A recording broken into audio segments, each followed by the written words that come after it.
Did it just copy Grok? Well, interestingly, no. It acknowledged Grok's version was polished, but then it generated a completely new version. Knew how. More assertive, kind of unconventional in tone. Apparently, it aligned much better with Eisenberg's own style, his persona. So it didn't just imitate, it adapted based on the feedback and maybe the example, but created something different. It seems like it. And Eisenberg rated this new version a 9.5 out of 10. Even better than Grok's original. Huh. So the jealousy prompt actually led to a better, more personalized output. What about Claude?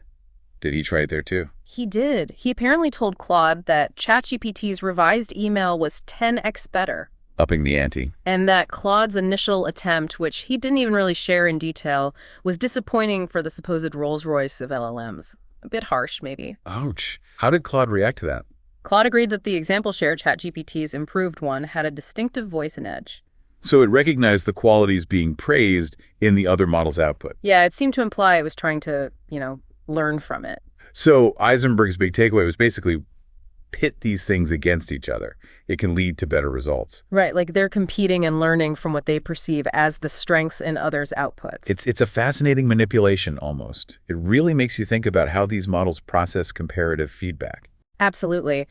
Do you think this could work for things beyond just cold emails, like brainstorming or, I don't know, writing different kinds of stuff? That's a really good question. It seems plausible, right? Yeah.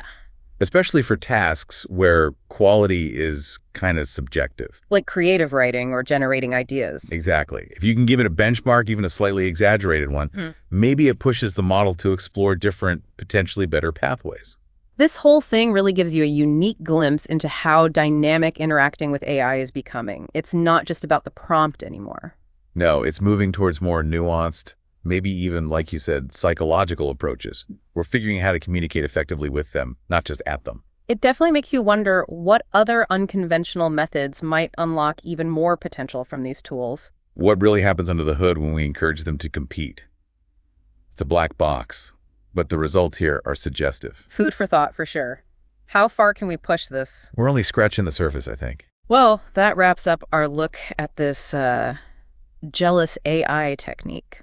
Super interesting stuff. Definitely one to maybe try out yourself. And hey, if you enjoyed this deep dive, you might also like Le Podcast de Philippe. They're doing great work over there. Yeah, check them out and maybe help them reach their goal of 1,000 subscribers. That would be fantastic. Give him a listen.